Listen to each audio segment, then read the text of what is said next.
Hi, this is Jody O'Mara, ESE Pre-K Curriculum Specialist. I'm here to talk to you about the ESE Pre-K Progress Monitoring Tool. I'm going to go through and show you what it looks like, how to actually use it, and then how important this supplemental resource guide is for you. So to begin with, I'll just give you a quick bit of background. This tool is based on the BDI. So if you have a student who's come to you and they've just had a BDI, it's going to be very easy for you to transfer information from their BDI onto this progress report. This progress report has 5 domains: adaptive, personal social, communication, motor skills, and cognitive. Those are the five domains as on the BDI. Take note that this is not aligned to the pre-K standards. The pre-K standards are more toward the VPK assessment.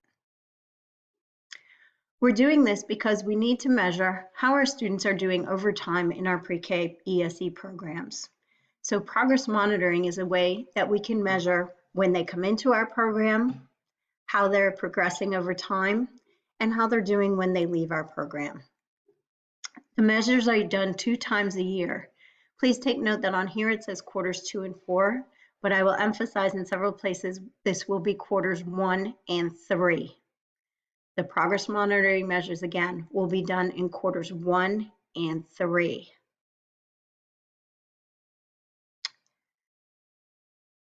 Students will come to you with all of the documents they need. You will have a copy of both the progress monitoring tool itself along with the cover sheet. Those will be sent to you, and then within 30 days, you may be doing a BDI screener on the student anyway. If that's the case, you're going to take that same information from that and put it onto this progress monitoring tool. What you're going to do is go through this tool and use that to determine where the students are when they first come to you. You're going to be able to do this through observation, small group time, free time, outdoor time, and center time. Note that this progress monitoring tool is not norm referenced. Therefore, there are no specific scripts for each of these prompts. We're using this to measure how they are doing and how they are progressing. So you as a teacher have some leeway there to look at how they are doing. However, there are some items within the progress monitoring that you might have questions about. If you have questions about a particular indicator, this is when you come to this guide. For instance, on the adaptive, question number 4 asks, can the student drink from a cup? You may want to know, is this a particular size of a cup? What if it has a lid? What does it have to have handles, or can it not have handles? Is it a bottle?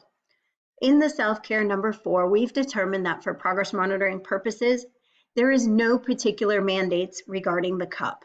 It does not have to have any special features that are required or excluded. So if the cup has handles for a student and they can drink from it, then you can say yes, they can drink from a cup. If the cup has a sippy lid on it and that's how they work with their cup, you can still say yes, they can drink from a cup. If they're drinking from a water bottle, that's a different story. That's not a cup. So for number 4, the directions to specify are that there's no particular cup that's required. And then again, when we get to number 10, this will be an interesting one for you this year because they ask, can a student drink from a water dispenser? And it doesn't say the word familiar. What we were thinking is that, can a student drink from a water dispenser of some kind? If you can't answer any of these questions, you can always put NA if you think they can do it, but you're not sure. Let's take a look at the tool itself. This is the actual progress monitoring tool. What you will do is when you have a student, you're going to complete the first bit of information, their name, their date of birth, and the date of their initial BDI. This is when they're entering the program. For the year 2021, because we have not used this before, the initial BDI can remain blank here if it's not applicable. What you're going to do is put the initial date that you have used this tool. So for instance, when you have a student this year, maybe on September 10th, you're going to use this tool for the very first time. So you would write September 10th right here. This is for Stephanie.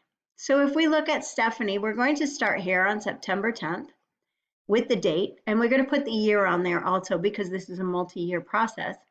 And we're going to simply go through and say, can Stephanie ask for food or liquids with words or gestures? If she can, we're going to put an M.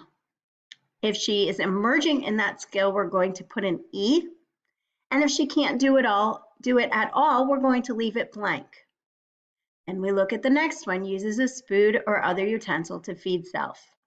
M for mastery, E for emerging, or blank meaning it has not been addressed or mastered. We're going to go through each one of these indicators. If a student can't express the need to use a toilet, don't just stop there. Look at the ones following it, because unlike the BDI, we're going to continue to mark anything that this student can do. It does not depend what order it is. So for instance, they might not be able to express the need to use a toilet, but they might be able to obtain a drink from a tap without assistance, choose appropriate utensils for eating, and, well, they wouldn't take care of their own toileting needs. But you will have dates that are mastery down here, even if it's not up here. So that is okay. What we're looking for is what can that child do within the area of self-care. This is the column you're using for September 10th, or whatever date you decide to use this. We want all students to have this done by the end of September. We move into personal social domain. This is still under our first domain. And again, we have our date here, so we're going to put a mastery or emerging for any one of these. You might come to one on here in going through, and you have a question on it. For instance, in communication, there's a couple of them that says responds to a prompt or a story. Well, what kind of story would that be? This is where we go back to that guide that I've shared with you earlier. On that guide, it's going to actually tell us what particular passage to use or what words we're going to use. So within here, we have under receptive communication some that you might have questions about. So let's go back and take a look at that. And now toggling back and forth between the slides and the actual instrument. Under receptive communication for number 12, it said the students will respond appropriately to any 3 commands. You may wonder, are those 3 commands in a row? The answer here, and when you look at number 12, is no. They are any 3 commands that can be done throughout the day.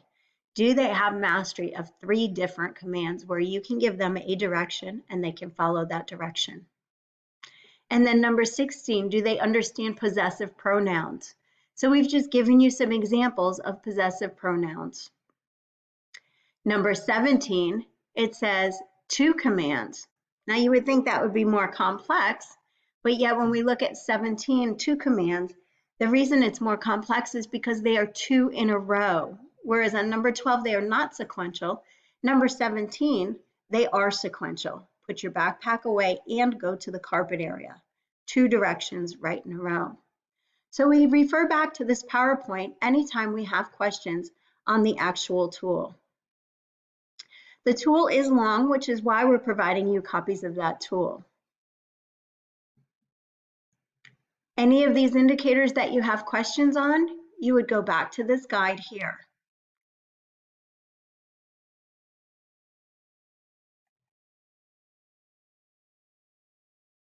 Receptive communication number 25 asks for an actual passage.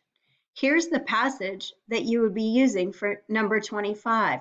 You'd read this to the student, and then the student would be able to tell you 3 things about that, which is what the prompt number 25 is looking for.